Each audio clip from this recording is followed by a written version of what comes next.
grande notícia desta segunda-feira, 13 de setembro de 2021, falando com o Cristiano Dickel, que é o diretor executivo do Hospital Bruno Borne. Já vamos falar também com a Samantha Vanzin sobre a possibilidade, né, a certificação internacional também que busca o Hospital Bruno Borne. Cristiano, bem-vindo, boa tarde. Essa grande notícia para a comunidade regional nessa segunda-feira. Boa tarde, Ricardo. Boa tarde a todos que estão nos ouvindo, né? Hoje é um dia de comemorar mesmo essa notícia que a gente recebeu de que o hospital entrou junto então no programa Avançar do Estado do Rio Grande do Sul, que é um programa que vai destinar quase 250 milhões de reais em investimentos na área da saúde, sendo 177 milhões para os hospitais. São investimentos para reforma, ampliação de leitos, compra de novos serviços e assim por diante. Nós conseguimos isso através de um apoio muito forte aqui do Marcelo, né, o prefeito, junto à Rita, secretária de Saúde do Estado, né, e com o apoio do governador. Então, a gente lá no final do mês de agosto, a gente já tinha recebido essa notícia que nós tínhamos sido contemplados com esse projeto, né. No dia de hoje, então, no evento, a gente recebeu essa notícia. Agora a gente aguarda a destinação do recurso para iniciar imediatamente a reforma. Já tem uma data para início?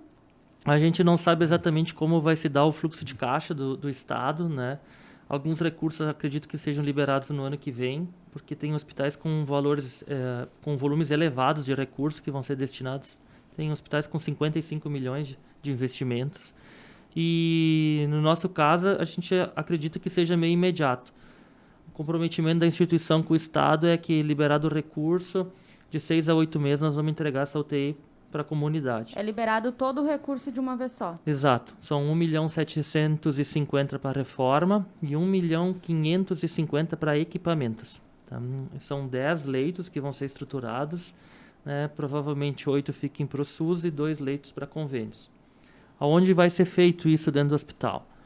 Com a necessidade do fechamento da UTI pediátrica, a gente já vinha observando onde seria possível.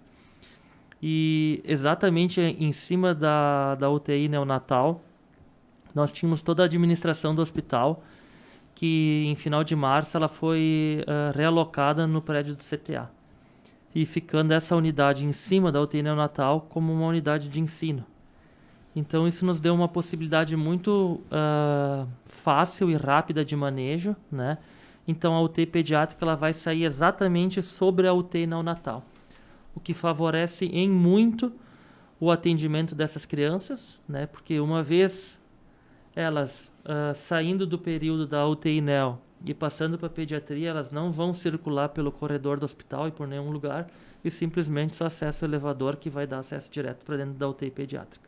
E foi algo rápido, né? Porque nós estamos falando do final de junho, né? O fechamento ali da UTI pediátrica, e agora, início de setembro, tem essa informação, já a confirmação, embora ainda não tenha começado as obras. Mas eu acho importante, Cristiano, a gente ressaltar como era antes, o porquê que não podia ser feito do jeito que estava sendo feito, e as mudanças, até porque por algum tempo funcionou no setor de urgência, né? A UTI pediátrica, não sei se chegamos a ficar alguns dias sem a UTI pediátrica no HBB, naquele período ali, porque foi realocado de um lugar, não era bom, foi para o outro.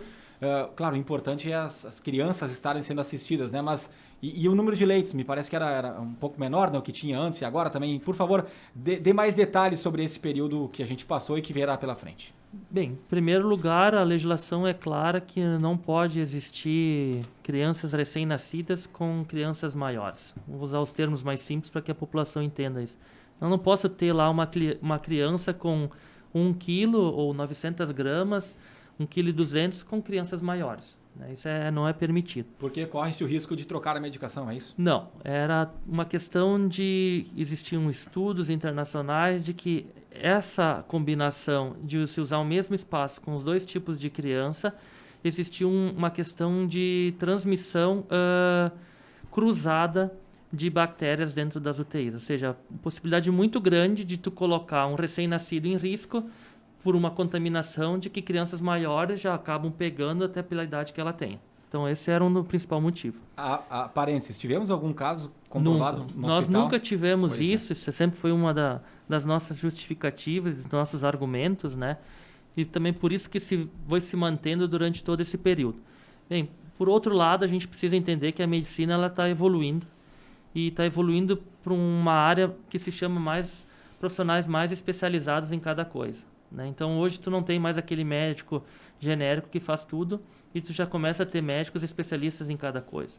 Então, hoje, médico que trata de recém-nascidos são médicos neonatologistas, enquanto que médicos que atendem crianças maiores têm formação de intensivista pediátrica. Então, são duas formações diferentes.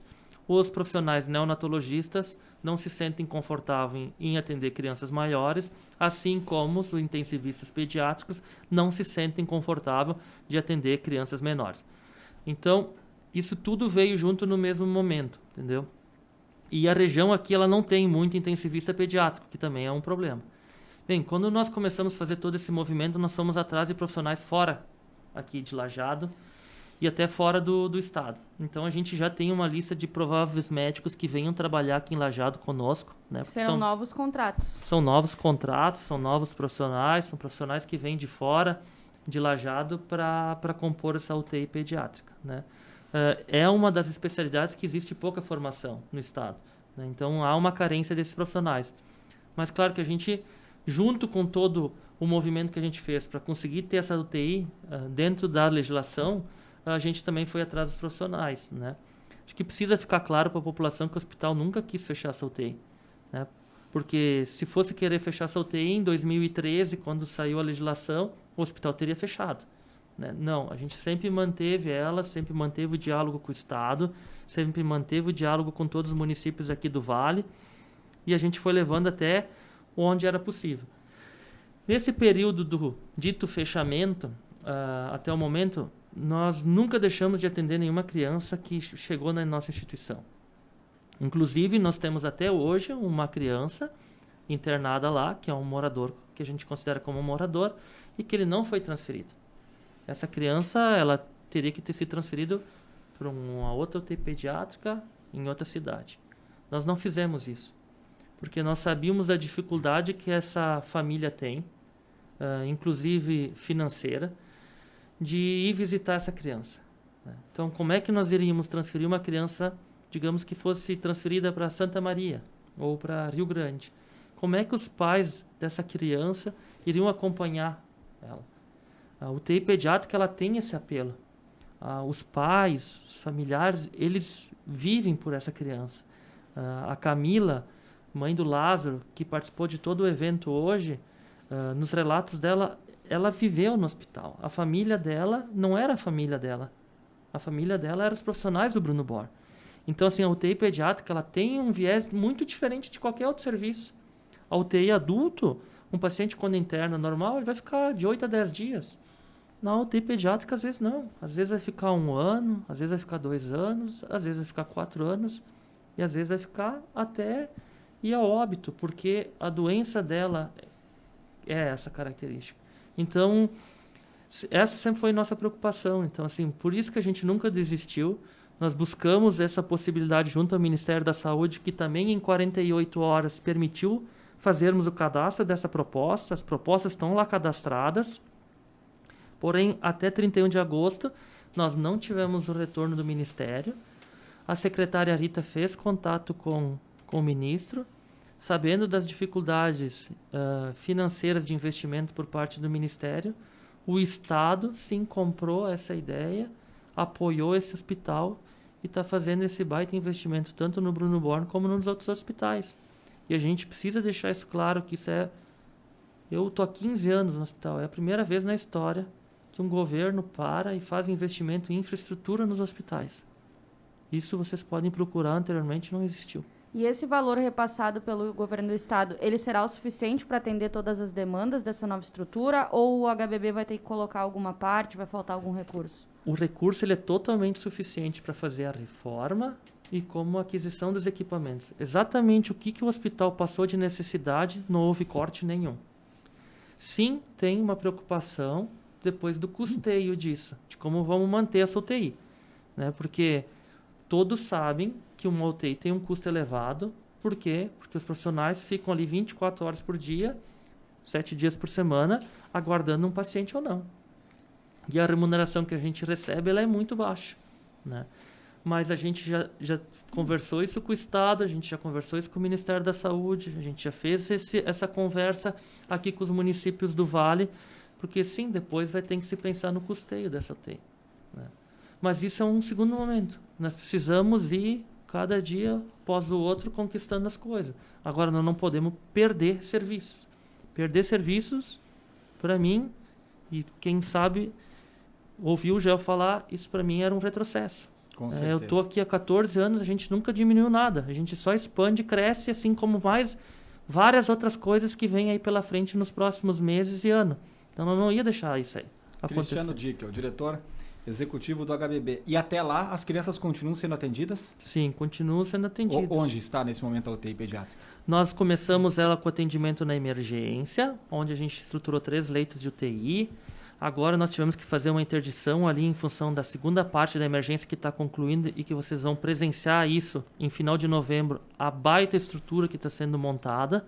Vai ficar uma emergência muito top, né, com um atendimento assim extremamente complexo para pacientes graves. Então hoje a gente acaba atendendo ainda quando tem, junto lá no UTI neonatal. E além que lá ficou... a gente tinha os 4 leitos separados 4, lá. né? Isso. E agora serão Eles 10. estavam isolados. Isso, serão 10. A ideia nossa... Então. A ideia nossa é ter 10 leitos pediátricos e passarmos os 6 leitos que nós temos hoje neonatal para também 10. Então vai ter 2 expansão. Vai ter expansão para as crianças recém-nascidas, e aí nós temos que deixar claro que sempre há uma dificuldade de leito, né? Sempre há fila de espera desse tipo de criança. Então ali vai haver uma expansão também. E aí recurso próprio ou também vem algo do governo? Alguns deles são próprios e outros são... ali é uma questão só de expansão, porque a estrutura física está pronta. O lado que era pediátrico, ele atende às demandas da UTI neonatal. Então é simplesmente só uma questão de tirar uma cama grande e colocar uma cama. Só para fecharmos, Cristiano, temos que falar com a Samanta também, mas São Sebastião Mártir não vai ter mais UTI pediátrica? Vai ter também. Vai ter também? Vai, foi anunciado hoje também. Vão ser as 2 UTIs do Vale. Né? 10 leitos lá também? 10 leitos também. Que maravilha. Tá junto no programa Avançar, se vocês tiverem acesso aos arquivos, vocês vão ver que está lá citado, né? Hospital de Santa Cruz, então, deixa de ter UTI pediátrica. Pelo programa Avançar, o Hospital de Santa Cruz vai ter uma expansão de leitos de UTI adulto, que vai servir para macro. O Hospital de Venâncio recebe 10 leitos pediátricos também, e o Hospital Bruno Bor também 10 leitos. Que coisa boa. São quase 30 leitos anunciados na região, 10 adultos e 20 pediátricos. E conversamos também com a coordenadora do setor de qualidade do HBB, a Samanta Vanzin, porque também está sendo feita a busca por uma certificação internacional, muitas notícias boas, então, envolvendo o Hospital Bruno Bor. Samanta, tudo bem? Boa tarde, bem-vinda à Rádio Independente. Boa tarde, que bom estar podendo conversar numa tarde com tantas notícias boas, né? Bom mesmo. E trazer um pouco a questão de que o Plantri vem junto com notícias como essa, né? A UTI pediátrica é um anseio da comunidade também, da população. E o Plantri, que é essa certificação, né, que a gente vai falar um pouquinho agora, deixar um pouco mais esclarecido, porque relativamente é uma certificação nova no Brasil. São pouquíssimas instituições que têm esse selo, né? E a busca agora é em conjunto com mais 8 hospitais, então é um trabalho em conjunto, é como se fosse uma colaborativa, né? O hospital já participou de uma colaborativa através do PROAD, do Ministério da Saúde, onde a gente acaba compartilhando também experiências, né? Então, ela é hoje coordenada pela equipe do Einstein, né? Que tem um escritório do Plantri no Brasil. E eles acabam passando bastante informações e a gente trabalha com um manual que é muito... a metodologia é muito parecida com a certificação ONA, né, que o hospital hoje é acreditado nível 3, e são certificações que se complementam, né? A certificação ONA, ela trabalha bastante processos, bastante indicadores, né? A gente trabalha desde do nível 1, que é a segurança do paciente, como a gente já falou em outras conversas, né? Quando a gente veio aqui falar sobre os nossos ganhos. E a certificação do Plantri, ela vem muito a trabalhar com engajamento dos colaboradores. Então, a gente vai ouvir muitos colaboradores, muitos pacientes. Então, ele é voltado para essa parte da humanização. né? Praticamente toda ela a gente vai envolver pacientes, vai envolver os familiares que estavam, né, acompanhando esses pacientes dentro da instituição. Inclusive, vão ser compostos conselhos consultivos, né? Eu acho que é algo muito novo para nós, né? A gente ter a participação da comunidade inserida dentro da instituição. Ela é um conceito diferente de ver as coisas. É um momento em que a instituição se abre para a comunidade, para os pacientes, para eles promoverem as melhoras nos processos internos. Então, a gente para escutar quais são as demandas deles em relação ao hospital. Ou seja, todo esse projeto da certificação internacional, ele vem por trás para melhorar a experiência do paciente, a jornada dele dentro da instituição. Ou seja, a principal pergunta que se faz é: o que realmente importa para você no teu tratamento? Às vezes o hospital cria metodologia, cria processos, cria entraves que a população não quer saber disso. Que o paciente que está lá não quer saber daquilo. Que ele quer ser atendido de uma outra forma e que seja no modo dele. Então, esses conselhos consultivos, eles vêm para dentro da instituição baseado no perfil epidemiológico do hospital. Então, nós vamos ter conselhos consultivos de ex-pacientes e familiares da UTI, de ex-pacientes e familiares de gestantes, de oncologia, de cardiologia, de neurologia.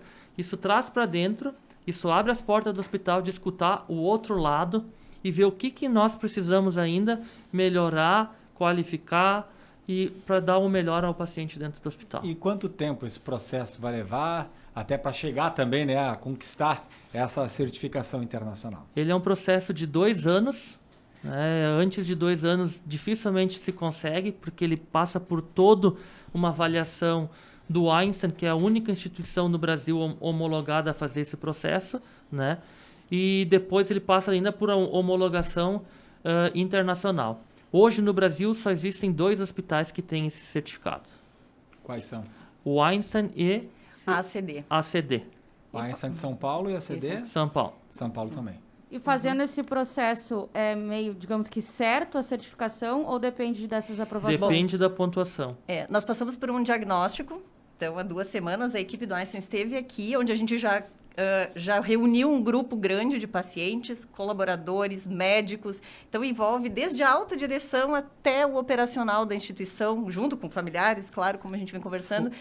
E foram criados grupos focais. Então, essa vai ser a base da nossa, agora, caminhada, né? Então, a partir disso, a gente já vai partir de uma pontuação e saber quais são os caminhos, né? Quais são os requisitos e quais são os direcionadores. Aqui, a gente não fala tanto em requisito, que é o linguajar da ONA, da certificação, mas a gente fala em direcionadores e elementos mensuráveis. Como a gente vai conseguir evidenciar que, dentro dessa caminhada de 2 anos para alcançar a certificação, a gente conseguiu contemplar aquilo que consta nesse manual, que é um manual internacional, né, que foi traduzido para o Brasil, mas que trabalha muito com a evidência daquilo que importa para o paciente. É bem isso como o Cristiano conversou. E na prática, né? O que muda depois, Samantha, Cristiano, até para o próprio hospital, né, conquistando esse certificado? Para o hospital muda toda a questão de tu olhar diferente o teu cliente. Ali que está o segredo. Como eu expliquei, às vezes se criam produtos, se criam coisas nas empresas, no comércio, mas que o cliente não quer aquilo. Por quê? Porque nunca se escuta o lado do cliente para daí trazer para dentro. Ok, mas isso é o sistema como vai ser feito, mas eu digo a certificação em si. Ela tem algo a mais que depois? Não, ela não tem recurso a mais. Quer dizer, é um processo que o hospital vai fazer. A certificação ou não vai ser feito dessa forma, porque você ela é uma mudança de cultura de toda a instituição, né? Foram envolvidos agora 50 pacientes nessa entrevista, 25 médicos e mais de 100 funcionários.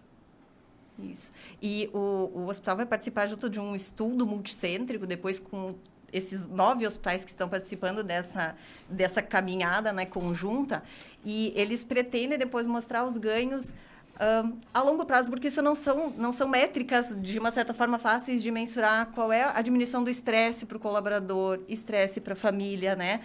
Eles trabalham com aquela ideia de que a visita, o acompanhante 24 horas dentro do hospital, assim como a gente também teve que quebrar alguns paradigmas quando a gente colocou o familiar quase que full time dentro da UTI, achando que daqui a pouco a gente ia ter um aumento do número das nossas taxas de infecção, e foi o contrário. O familiar dentro da UTI, mais presente, a visita, aproximar, trazer aquela questão algo que traga tranquilidade para o paciente, até o bicho de estimação, né? Isso, às vezes, são pequenas experiências, mas que melhoram, né, essa estada do paciente ali dentro e até daqui a pouquinho, uma alta mais precoce, né? O paciente poder diminuir o tempo de internação. Esse processo, na verdade, ele empodera o paciente de todas as informações do que está acontecendo dentro do hospital. Porque, vamos ser bem sinceros, na maioria das grandes vezes, a gente tem um médico que é o decisor das tomadas de decisões do paciente e o paciente está ali recebendo medicações, vai fazer um exame, vai fazer isso, vai fazer aquilo, mas ele não sabe exatamente tudo que está envolvido com ele. Né? Quem já foi paciente sabe. Eu não sei quais todas as medicações que eu vou receber naquele dia e quais são os horários. Eu sei que eu vou fazer uma tomo, sim, mas qual foi o resultado dessa tomo? Coletei um monte de sangue, quais são os resultados desse exame de sangue? O hospital vai ter um portal onde o paciente, durante a sua internação, junto ao seu familiar, vai acessar esse portal e vai enxergar tudo que está acontecendo com ele. Muito bem. Cristiano, Samantha, muito obrigado pela presença. Parabéns aí para vocês, para toda a equipe do Hospital Bruno Borne por essas boas notícias e pelo trabalho que vem sendo feito. Obrigado a todos. Conversamos com o diretor executivo do Hospital Bruno Borne, Cristiano Dickel, e também a coordenadora do setor de qualidade